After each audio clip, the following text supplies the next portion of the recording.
Be sure to comment within the first 10 minutes to be one of the first 3 pins. Okay, ready? Do what I do in 3, 2, 1. Start with the face shape. I like to start drawing the face from left to right. The bottom half of the face will indicate a placement. After this, I draw the eyes, and then the pupils. Immediately after, the lashes and the eyelid. From there, I take it down to the nose and move on to the mouth from left to right, right to left, and left to right once again to keep things as efficient as I can. Notice that the glasses were done in one fluent motion instead of the stop and go. Next, to the top half of the face. I start with the hairline to indicate where I will have the middle of the forehead and then the top of the head, including the eyebrows. Make sure that you place those according to what you see on the subject's face. So look at the face of the subject sitting in front of you more than what you're drawing.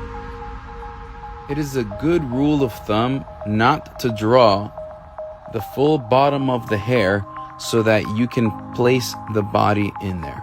You're gonna draw the neck and then the collar of whatever it is the person is wearing, and the arms and the torso.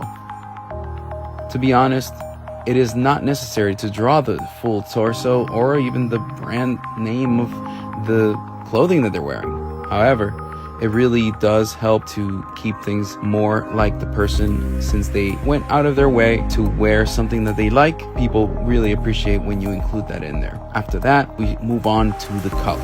The color I start with is the base color of the face that I'm looking at in front of me. Again, look at the subject more than what you're drawing, so that you can better and more accurately lay in the form shadows as well as the highlights. Apply the warm tones after applying the base color. After that, we move on to the glasses. A little bit of blue does give it a little bit of reflection since the sky is blue. Then we move on to the hair color. One color is sufficient, so make sure you choose wisely which color it should be for the subject that you are drawing.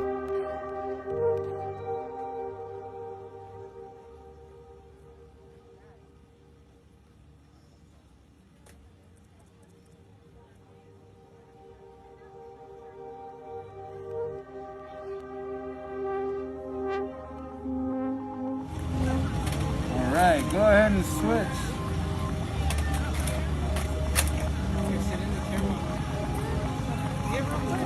The reality is not every child will cooperate. You can stand.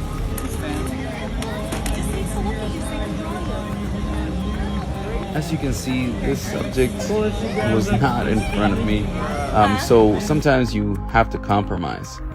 I asked Mom if the little one can have a piece of candy to try and keep her attention. Mom was standing right next to me and she was holding the child in her arms. I had to rely heavily on my memory as I draw her, and she moves around and looks around, and I cannot see her full face the whole time. And I was still able to capture the likeness mainly because she was looking in my general direction. If you didn't notice before, it did get started the same way as the first one. Face shape, eyes, nose, mouth, and then the hair. I saved the hair for last, and it's mainly because I want to sort of encase what I have already drawn and to try to give the sketch a smooth finishing touch. Hair flow is super important. Make sure you follow the hair flow as much as you can so that you can have a fluid feel to the hair. A little bit about coloring in. I want you to think that you are not actually holding a color, but rather a chalk or like a black or a gray tone. I want you to just think about the shadows and the light.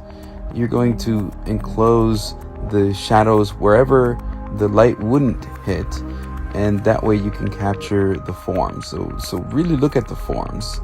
Really look at where the light is coming from and lay in your shadows accordingly.